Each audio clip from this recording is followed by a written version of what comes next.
I'm Jonah Comstock, editor-in-chief at Pharma Forum. I'm here at ASCO 24 in Chicago, and I'm joined by Dr. Andree Amelsberg, the Global and U.S. SVP Oncology at Eisai. Correct, yeah, for medical affairs. Got it. So thank you so much for joining me today, Andree. No, you're welcome. Thank you for allowing me to speak with you. Really appreciate it. So Eisai has a few big presentations at the conference today, right? The CLEAR study. Tell me about what you're mostly speaking about, what you're excited about. Correct. We're mostly excited about follow-up data on the CLEAR study. The CLEAR study is in renal cell cancer, and it compared lenvatinib plus pembrolizumab to sunitinib. And the original study results have been published quite some time ago. Now we did additional analyses with biomarkers, where we looked at different biomarkers as well as a pattern of progression. So two abstracts that are very exciting and very interesting to us and probably to our healthcare professionals. What are the implications there for treatment and for? I don't think there are any direct implications for treatment, but I think what is important is that there are more data being generated that help physicians to be sure that they're doing the right thing when treating with lenvatinib and pembrolizumab. And there were a couple other abstracts you guys have, right? Correct. We have, I think, in total 21 abstracts, which is quite a lot. We do have abstracts in with our pipeline products. So one is called BB1701. It's an antibody-drug conjugate. We do have abstracts with Wnt beta-catenin inhibitor. We have abstracts with other lenvatinib plus pembrolizumab treatment paradigms. ADCs are really big this year, Right. I think. And so maybe talk to me a little bit about BB1701. 1701, yeah. And generally kind of where Eisai is with that space. Right. Very good question. Really, appreciate it. So we have data from BB1701 at this ASCO.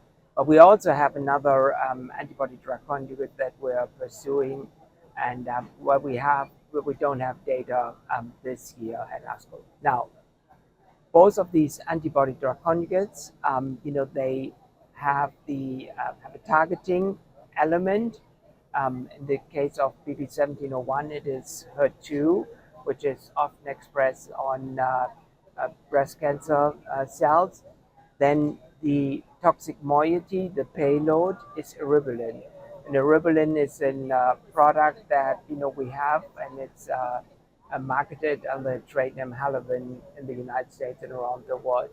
Now, with BB1701, it is HER2 as a target, and then the payload is eribulin, which is being released upon internalization of the antibody-drug conjugate into the cell.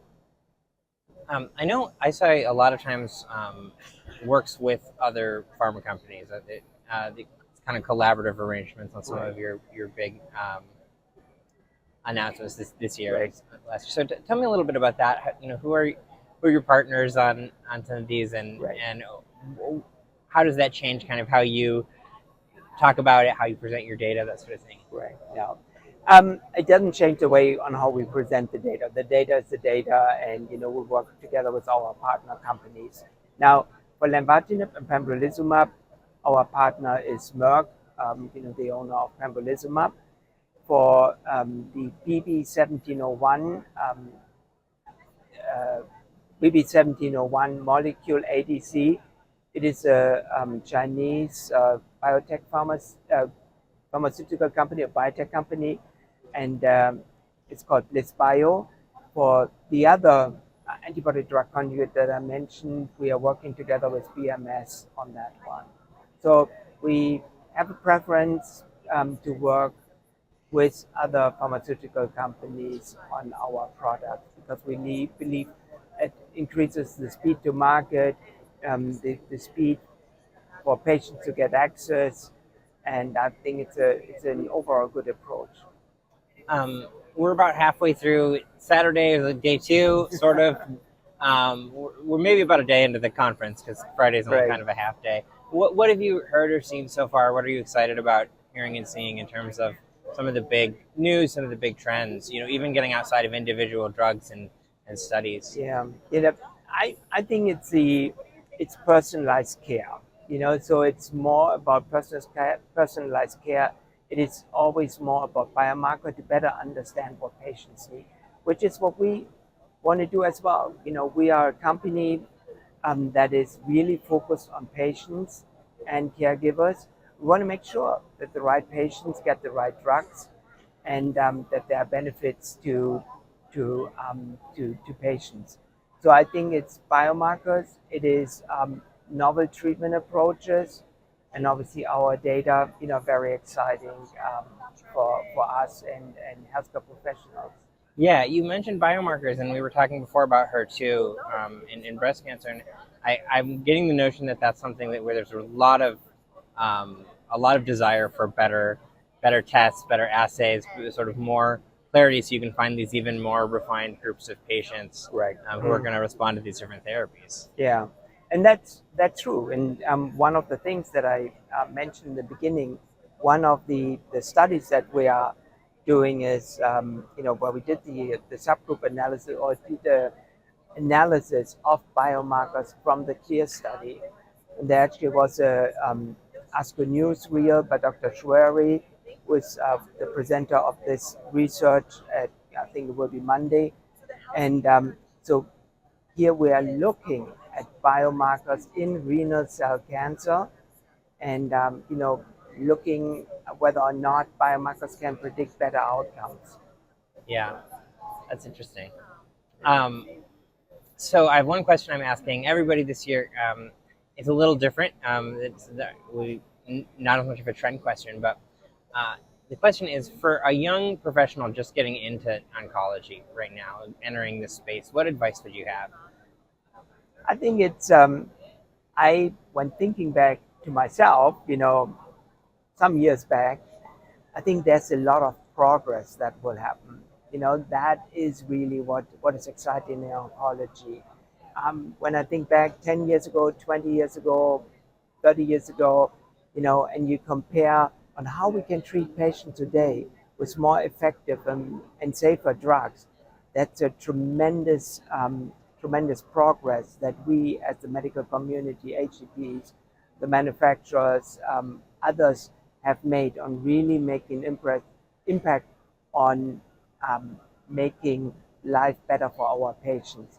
And I think that is what I would tell a younger person entering the oncology space right now.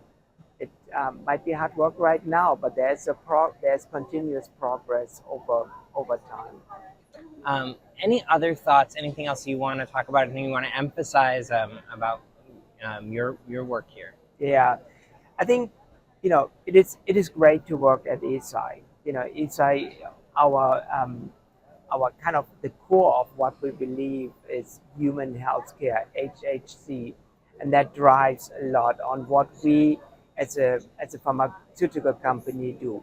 We want to understand how patients and caregivers can get better access to treatment options, and that is absolutely critical for us. And I really applaud the Eisai community for having this particular patient focus, and it shows. It shows, at the booth. It shows with the research we do. So, it's really a differentiating factor. Is that your lapel pin there? Yeah, HHC? it is. Yeah, HHC. I hope it's the right way up right now. Well, that's a great note to end on. It feels like that's really a strong emphasis this year at the conference in general, with all this conversation about integrated palliative care, and it seems really related to that idea of human care and whole person care. Yeah, human health care, and then we strongly believe in it. And at the company, for all employees, the expectation is that we spend approximately 1% of our time with actually talking to patients to better understand the need of patients, because we strongly believe if we have empathy with patients and we understand patients better, we can have better treatment options for those patients and their caregivers. Fantastic. Well, thank you so much for chatting with me, Andree. Okay. Really appreciate learning about what you're working on. Sure. Thank you so much, Jonah. Thank you. Bye-bye.